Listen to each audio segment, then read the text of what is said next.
Welcome to tonight's trial. This is not just a story you're watching. This is a moment you're stepping into. Tonight, this room becomes a courtroom, set in first century Jerusalem, a city filled with tension, a people longing for freedom, a nation living under the authority of Rome. The Jewish people were governed by their own religious leaders, the Sanhedrin, men who were responsible for protecting the law of Moses, preserving tradition, and guarding what they believed to be true about God. But they did not have full power, because over them stood Rome. The Roman Empire ruled with strength, order, and control. They allowed religious practice, but they did not tolerate rebellion. And they alone held the authority to carry out a death sentence. So when a man named Jesus of Nazareth began teaching, gathering crowds, challenging authority, and being called king, it created a problem, a serious one. Was he the teacher of truth or a threat to order? Was he sent from God or standing against everything the leaders believed?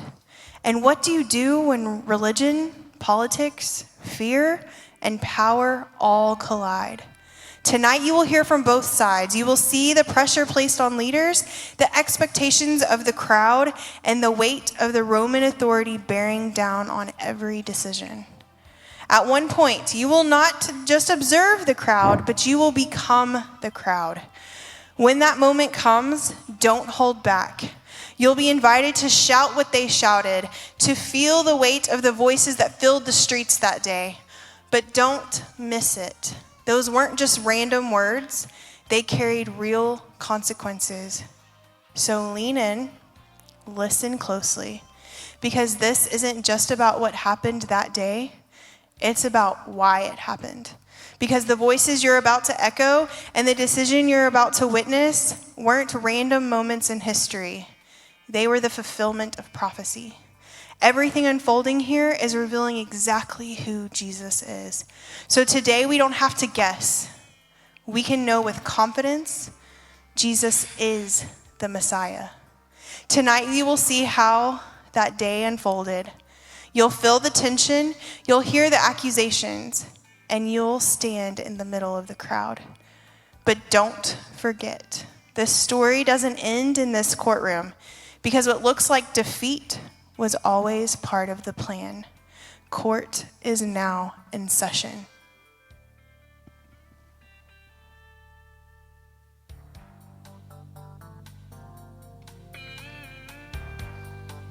Quiet. This court is now in session. Please rise. His Excellency Pontius Pilate, presiding.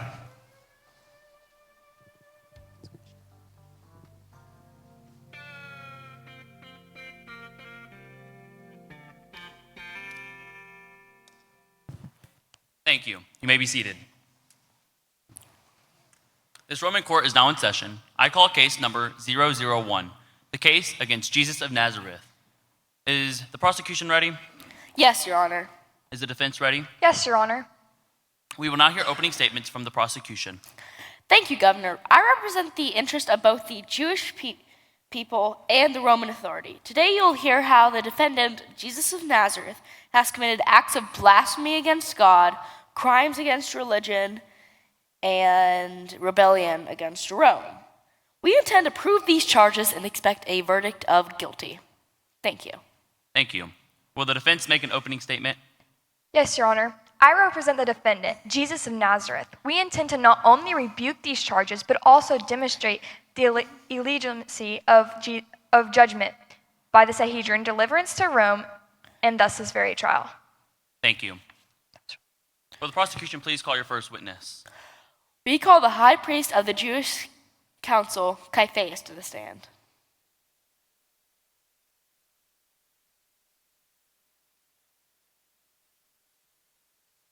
Do you swear to tell the truth, the whole truth, and nothing but the truth?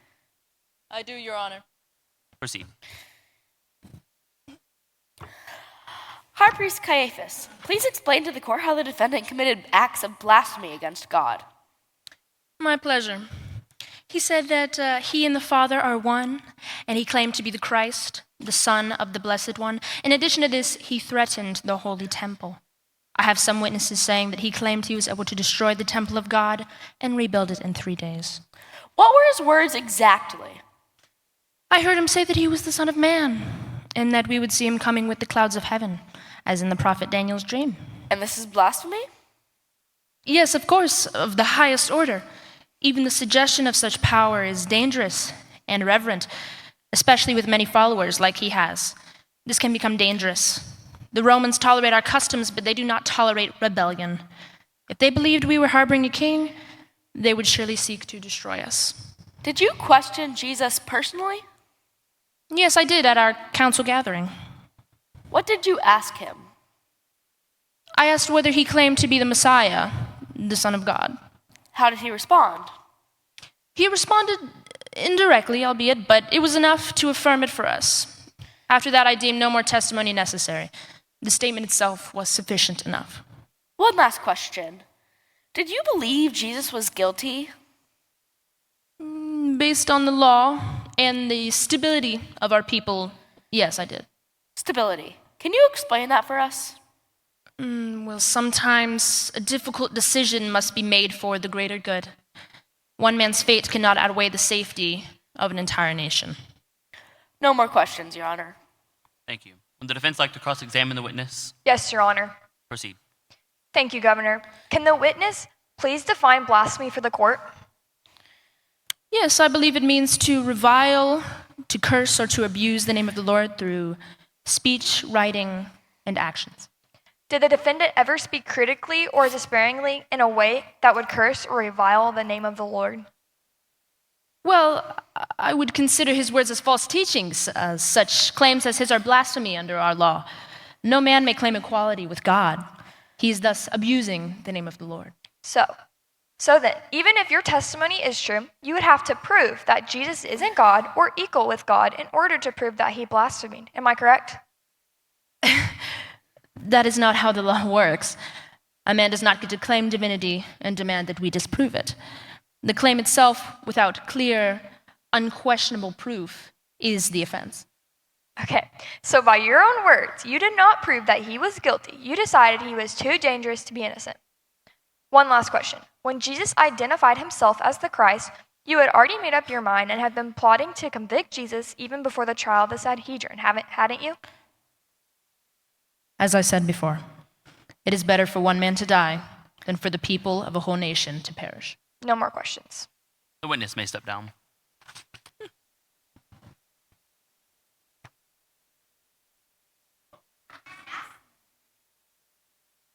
Will the prosecution please call your second witness?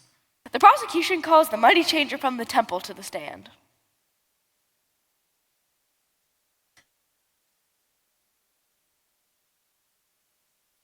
Do you swear to tell the whole truth, nothing but the truth, and the whole truth? Yes, Your Honor. Please explain to the court the threats and acts of violence the defendant made towards the temple. Oh, it was a scene, man. Chaos. He completely trashed the place. No respect at all. He started overturning tables, flipping over chairs. He even made a whip out of cords to drive all of us in the temple and the livestock out of the temple. And this came at a personal cost to you, did it not? Yes, it did. Did he say anything while lashing out in this way? Just that his house would be a house called a prayer and accused all of us of being robbers. You mentioned a whip. Is this the whip? Sure is, yep, that's the one. No more questions. Would the defense like to cross-examine the witness? Yes, Governor. Proceed. Please correct me if I'm wrong, but as I understand it, in the temple, there are chests with money in them and tables with money on them, correct? Yes. Can you please explain to the court what money is on the chests and what money is on the tables? Sure, the chests of money are for the temple tax, or the offerings. That's holy money. It belongs to the temple. The tables are where we conduct our business. That belongs to us. And what business do you conduct? As a money changer, what exactly do you do? Well, when pilgrims and visitors from other regions come to the temple, they usually have coins from that region. The temple does not accept those foreign coins. So we set up in the temple to facilitate their foreign coins for our local shekels so they can pay the temple tax and have clean conscience. Do you charge a fee? Yes, a small one. I have a family to support. Okay. You said that he knocked over the seats of those selling pigeons. Can you please explain to the court why they're selling pigeons when lambs are the usual prescribed sacrifice? I think you'll find that Leviticus clearly allows those who cannot afford a lamb to offer 2 doves or pigeons instead. So they're just facilitating that option for a small fee, of course. So what you're saying is that they're profiting off of people who are already too poor to even afford a proper sacrifice? I provide a service and people willingly coming to me. And you yourself admit to taking advantage of visitors, exorbitantly profiting off their necessity to exchange currency. I never intend to take advantage of anyone. And do you expect us to disagree with Jesus when he calls you robbers? Objection, badgering the witness. Sustained. Withdrawn, Your Honor. One last question. The only reason you're sitting here is because your testimony is supposed to prove the defendant, quote, destroyed or claimed to destroy the temple. But all you've said is that he's knocked over y'all's seats and flipped y'all's tables.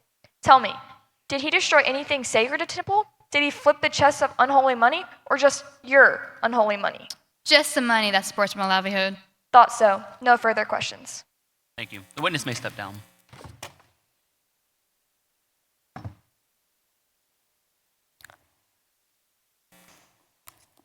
Will the prosecution call your next witness? We call the Pharisee council member to the stand.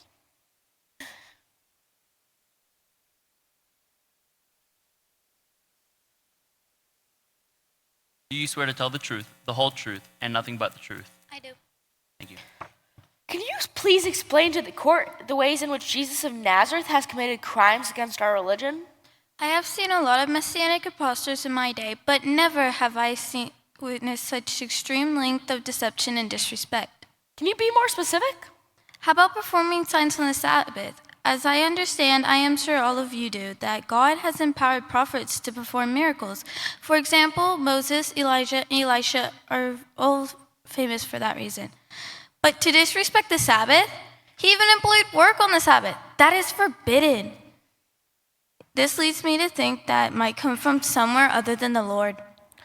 What signs did he commit on the Sabbath? Exorcism and healing mostly. On multiple occasions, I've heard.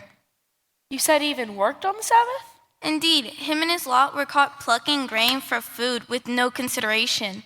We keep the Sabbath to commemorate God's rest at the end of creation and to acknowledge our blessings. Our deliverance out of Egypt. Under Pharaoh, we didn't get to rest, so we rest on the Sabbath with intentionality. We keep the Sabbath holy as a sign of our covenant with the Lord and in obedience to that which we were commanded. And that man dishonors it with his blatant inconsideration. No more questions, Your Honor. Would the defense like to cross-examine the witness? We would, Your Honor. Councilman, are you familiar with what is recorded in the book of Samuel? When David came to the Alchemist, the priest, hungry, how he entered the house of God and took and ate the bread of the presence, which is not lawful for any, but for the priest to eat, and also gave it to those with him. I am familiar, yes, and fair enough, but that doesn't excuse the so-called miracles he was committing. You said he did exorcism and healings? That's right. But Jewish laws allow for healings on the Sabbath in certain situations. Only when a person's life is in danger. Even commands the Sabbath to be broken under certain circumstances. Is that right? Again, only under the principles of saving a life. Okay, so if you have a sheep that falls into the pit on the Sabbath, will you not take hold of it and lift it out? And a person is obviously more valuable than a sheep. That wouldn't it follow to be lawful to be good on the Sabbath? Objection! Leading the witness. Overruled. Perhaps. No more questions. Thank you. The witness may step down.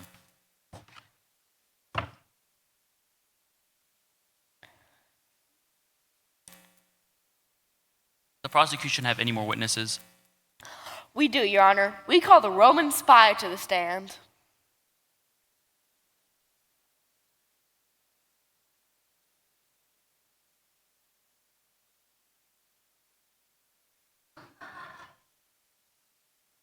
Do you swear to tell the truth, the whole truth, and nothing but the truth?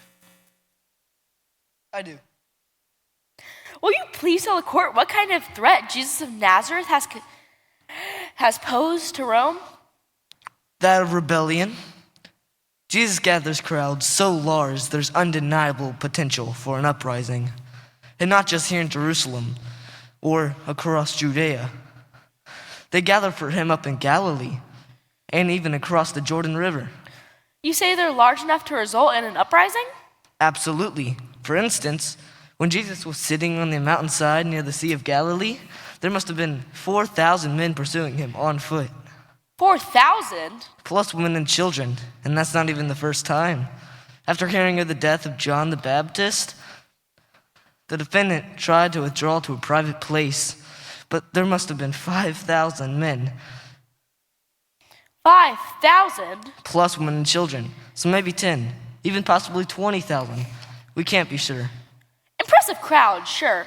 But what kind of threat does this pose to Rome? After feeding the 5,000, many of them believed that the defendant was the prophet they've been waiting for, and that he, not Herod, should be their king. In fact, not even 1 full week ago, the crowds gave the defendant a king's welcome here in Jerusalem, hailing him with palm branches and shouts of Hosanna as he arrived on the back of a donkey. There you have it, folks. Crowds large enough to incite rebellion, just clamoring to make him king. Undeniable proof. No further questions. Thank you. Would the defense like to cross-examine? We do, Governor. How are you aware of all this intel? I was employed to spy on him in the interest of social order. Nothing illegal about that. Indeed not. So I take it you were present in these crowds of 4,000 or 5,000 men? I was. Did you actually hear anybody call him to be king? No. But you said they did. No, I didn't. Can the bailiff please read back to the court what his witness testified in this last exchange with the prosecution? The prosecution asked what threat the crowds posed to Roman authority, to which the witness replied, after feeding the 5,000, many were convinced that he was the prophet they've been waiting for, and that he, not Herod, should be their king. Right, see? I said they were convinced, not that I heard them say it. Oh, my apologies. Can you please elaborate for the court how you knew what others were convinced of if they never actually said it? It was kind of like a vibe, you know? A vibe? Yeah, a vibe. Even Jesus felt it. He did. And how did Jesus respond to that vibe? Did he indulge it? Not exactly. Actually, he withdrew himself from the crowds. There you have it, folks. Crowds large enough to incite a vibe that their supposed king apparently wants nothing to do with. Undeniable proof. No further questions. The witness may return to his seat.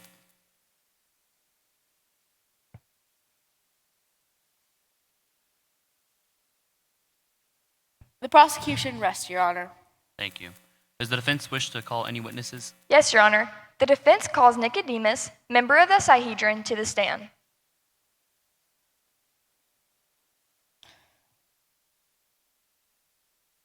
Do you swear to tell the truth, the whole truth, and nothing but the truth? I do, Your Honor.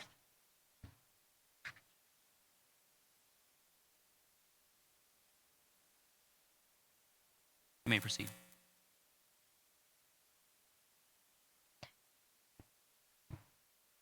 Defense? Yes, Your Honor. Wait, what? Oh, as a respected Pharisee and member of the Jewish ruling council, please tell the court about your interactions with the defendant. I met with Jesus of Nazareth to inquire about his teachings. I sought him out because I witnessed the signs he was performing. And what conclusions did you reach about him? I told him, Rabbi, we know that you are a teacher who has come from God, for no one could perform the signs you are doing if God were not with him. As a member of the Sanhedrin, were you present during Jesus' trial before the council? I was, and I objected to the proceedings. I asked, does our law condemn a man without first hearing him to find out what he has been doing? But they dismissed my concerns. In your expert opinion as a scholar of Jewish law, were proper legal procedures followed in the Sanhedrin's trial of Jesus? They were not. The trial was held at night, which is prohibited. No proper witnesses were called, no defense was permitted, and the entire proceeding violated our own legal standards. And what about the claims of blasphemy? As someone well versed in Scripture, are Jesus' claims consistent with the messianic prophecies? I have studied our scriptures my entire life. Isaiah spoke of one who would be called Wonderful Counselor, Mighty God, Everlasting Father, and Prince of Peace. Daniel described one like a son of man coming with the clouds of heaven. These and many other prophecies align with Jesus' words and actions. So, in your expert opinion, Jesus' claims could be valid according to our scriptures? They could indeed, and I believe they are. No further questions. Does the prosecution wish to cross-examine? Briefly, Your Honor, Nicodemus, isn't it true that most of your colleagues in the Sanhedrin disagree with your assessment? Many do, yes. What makes your assessment so much better than your colleagues in the Sanhedrin? Well, I have met with him personally on more than one occasion and do not harbor the same fear for him as they do. You say you met with him personally, in secret, correct? In private. What is it you were hiding? Nothing to hide, just intrigued by his teachings and miraculous deeds. Not to mention the number of prophecies he's already fulfilled. It sounds like your allegiance is to this man rather than your own people. Objection! How dare you? Withdrawn, Governor. You do admit, however, to keeping your favorable opinions about Jesus largely private until now. Don't you? I have been cautious. For this, I am ashamed. No further questions. Thank you. You may step down.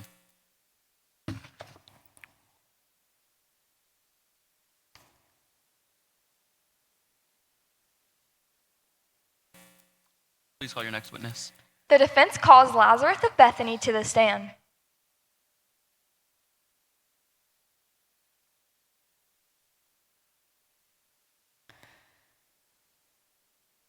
Do you swear to tell the truth, the whole truth, and nothing but the truth? I do, Your Honor. Lazarus, can you please tell the court about your recent experiences with the defendant? I was dead for 4 days. My sisters Martha and Mary had prepared my body according to customs. They wrapped me in the burial clothes and placed me in a tomb with a stone walled against it. And what happened next?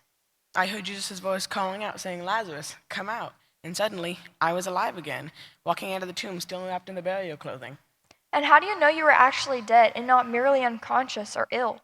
The physicians confirmed my death. My body had begun to decay. There would have been a stench when they opened it up. Everyone in Bethany can testify to this. It was not illness, it was death. And since your return to life, what has happened? Many people have become to believe in Jesus because of what has happened to me. So many that the chief priests are now plotting to kill me in Jesus to clear the evidence of his miracle. No further questions. Does the prosecution wish to cross-examine? Lazarus, isn't it possible this was all just an elaborate scheme? Perhaps you weren't really dead? No. If you doubt me, you can speak to the physicians who pronounced me dead, the mourners who attended my funeral, and the people who wrapped my body for burial. Unfortunately, the physicians that pronounced you dead are not on the stand today. You are, so I'll ask again. Isn't it possible this was just a deception? That you and a number of others have been deceived into believing you are brought back to life? Isn't it possible? No, that's not possible. Who would do such a thing? A false messiah, a man that fancies himself a god. A man that has spent the last 3 years fraternizing with outcasts, defying traditions, and performing signs by the power of Beelzebub.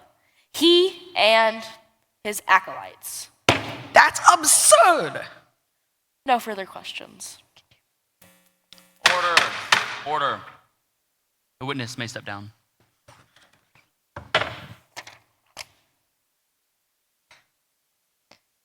The defense now calls the centurion.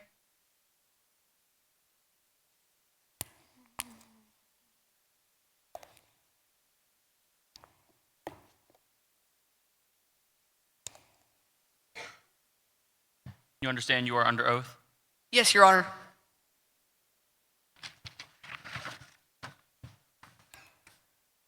In your position overseeing security in Jerusalem, have you had the opportunity to observe the defendant? I have, on multiple occasions. And have you ever observed him inciting rebellion or posing any threat to Roman activity? Never. Unlike other so-called messiahs I've helped suppress, Jesus has consistently counseled peace. When he entered Jerusalem, he came on a donkey, not a war horse, a symbol of peace, not war. I understand you've had personal experience with the defendant's abilities. Yes. My servant, who I valued very highly, was paralyzed and in terrible suffering. Having heard about Jesus, I sent word asking for help. And what happened?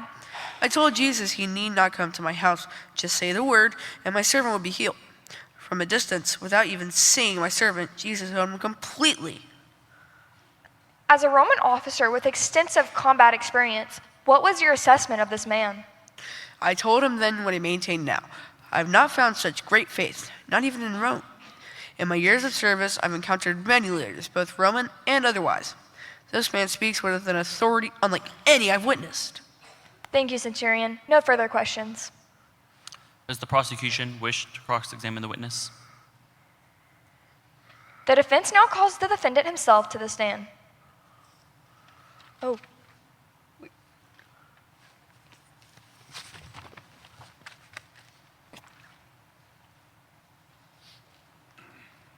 Very well, Jesus of Nazareth. Do you swear to tell the truth, the whole truth, and nothing but the truth? I do. Thank you for being willing to testify. The prosecution has accused you of blasphemy, of crimes against religion, and of rebellion against Rome. How do you respond to these accusations? I have spoken openly to the world. I have always taught in synagogues and in temples, where all Jews come together. I have said nothing in secret. And what about the claim that you seek to be king and overthrow Roman rule? My kingdom is not of this world. If it were of this world, my servants would have been fighting to keep me out of Jewish authorities' hands. My kingdom is not from here. Objection! The defendant just admitted to being a king! Overruled. So you are a king then? You say that I am a king. For this purpose I was born, and for this purpose I have come into the world, to bear witness to the truth. Everyone who is of the truth listens to my voice. What is the truth? No further questions. Does the prosecution wish to cross-examine? Yes. Defendant, you have claimed to be the Son of God, have you not? Answer the question. Pilate, you see, he refuses to deny any of these blasphemous claims. Do you not hear how many things they testify against you? Governor, this man is clearly guilty. He stirs up the people, teaching throughout all of Judea, from Galilee even to here. Yes. When I discovered he was in Galilee, I sent him to Herod, but Herod sent him back without judgment. That's correct, Governor. The decision remains yours. I have examined this man in your presence and found no guilt in concerning these charges you bring against him. Neither did Herod, for he sent him back to us. Look, nothing done by him is deserving of death. How can you say that? He's broken our laws. I will therefore punish and release him. Governor, there's a large crowd gathering outside the courtroom. They're demanding judgment. Well, now at the festival, I am accustomed to release one prisoner for you. Would you rather I release Barabbas, a known murderer, or Jesus, who is called Christ? Release Barabbas! Then what shall I do with Jesus called Christ?